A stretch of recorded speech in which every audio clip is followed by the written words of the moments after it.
Hey, what's up everybody? Hope you guys are good. Today we're going to be talking about the iPhone 12 Pro, and we're going to go over several tips and tricks to help you get the most out of your camera. Now, before we dive into the video, if you're not following me on Instagram, please be sure to head over there and give me a follow. I post stuff like this and this with a little bit of this sprinkled on top. And it's always nice to have people like you guys to support me on other platforms because you guys are awesome. So if you can, head over there and give me a follow. With that being said, quick shameless plug out of the way, let's go ahead and dive into the video with tip number 1, and that is to enable an HDR toggle right inside the camera app. So this one's pretty neat. What you're gonna do is go into the settings, scroll down until you see camera, and then tap on camera. Go down, and where it says Smart HDR, just toggle it off. I know it seems kind of counterintuitive, but watch. Now that Smart HDR is toggled off, if I go into the camera app, there's an HDR toggle right here in the top right. If you notice that your pictures are coming out a little funny, maybe your colors are a little off, white balance isn't looking so good, you might have an issue with scene detection, which is a new feature inside of the camera app, well, the camera settings. Let me show you. So let's go ahead and dive back into those settings. We're gonna go under camera, right where we just were. And right here it says scene detection. And it does this by using machine learning to automatically improve the photo depending on what you're taking a picture of. But if you notice that it's not working correctly, whether it's your colors, your white balance, maybe the image is too sharp, you can just toggle it off, retake the photo, and then you can go back into these settings and then toggle it back on if you want to do so. If you're recording video in low light and you notice that there's a lot of noise in the video, there's something that you can do that might improve it. You're gonna go into the settings, go back under the camera right here, tap on record video, and right here where it says auto FPS, you're just gonna toggle that off and then record the same video. You might be shocked when you see how much it could possibly improve your video. If you notice that it doesn't improve your video, you can always go back into those same settings and adjust it back to auto 30 frames per second, or if you had it on auto 30 and 60 frames per second, you can toggle that back on as well. But I'm telling you, based off my testing and from what I've seen, toggling it off gives you the best looking video in low light. One thing that's really impressive about the iPhone 12 Pro is the fact that it can record 4K up to 60 frames per second in Dolby Vision HDR. That's really impressive. However, when you're sharing that video clip, you might notice, depending on the machine you're trying to play it back on, it's really overexposed and doesn't look right. Well, you can toggle HDR video off. That way you can record a video clip that is more universally accepted and you don't have to worry about any issues when trying to watch it on a different machine. Until everything is fully supported, that is. So what you're gonna do is go under settings, you're gonna go under camera, like we've been under. You're gonna tap on record video, and you're gonna make sure HDR video is toggled off, and that's it.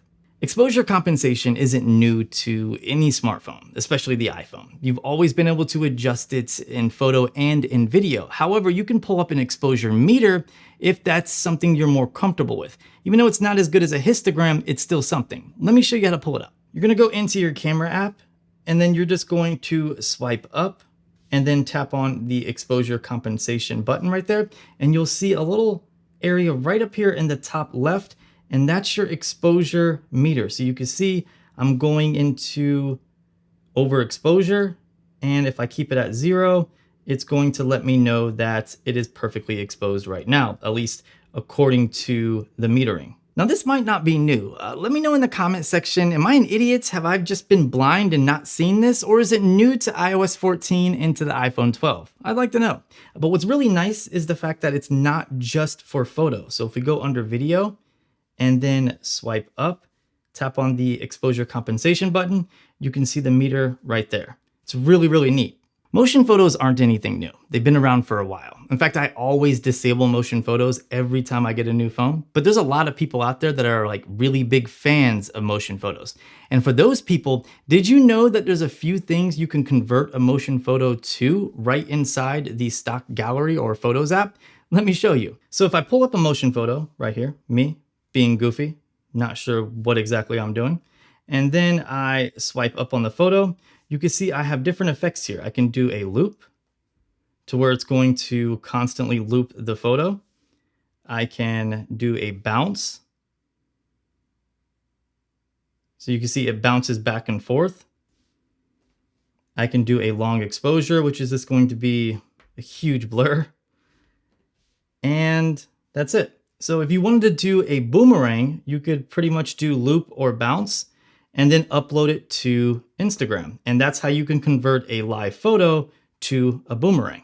One thing I really miss is being able to hold down on the shutter button to take a burst shot. That's been replaced now with holding it down and recording video, which is still really neat and useful, but I like the burst shot. However, you can get that back. We're gonna go into the settings, and then we're gonna go under camera, and then we're gonna look for volume up for burst, toggle that on.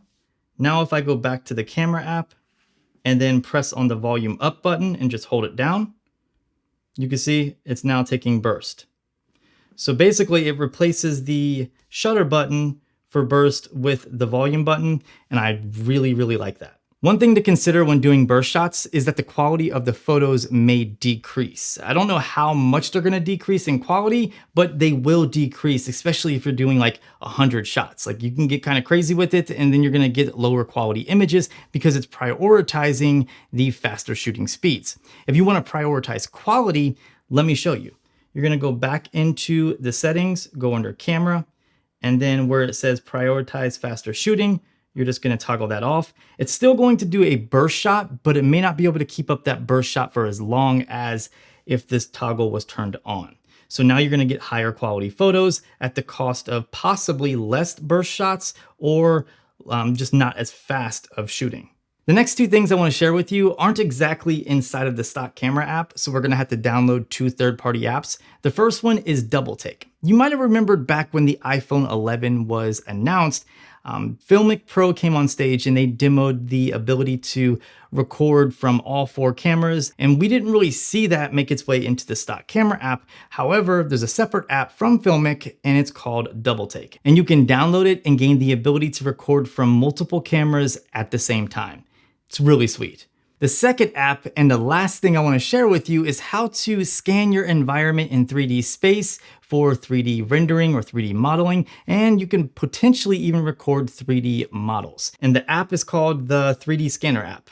Super original name, I guess. The 3D Scanner app utilizes the LiDAR sensor to scan your environment and objects in your environment in a 3D space, and then it gives you all of that information. You can export it, you can mess around with it. There's a lot that you can do, and there's other apps that are similar to this one inside the App Store. I encourage you to explore the App Store and take a look at some of the apps that will take advantage of the LiDAR sensor and, create some 3D models and do some fun stuff. Well, that was several tips and tricks for your iPhone 12 Pro camera. Let me know in the comment section which tricks were useful to you, and if none of them were useful to you, let me know that as well. I'm trying to perfect these videos and only deliver information that is useful to all of you. I really hope you enjoyed the video. If you did, consider giving it a thumbs up. Subscribe for more videos just like this, and I will see you beautiful people in the next video.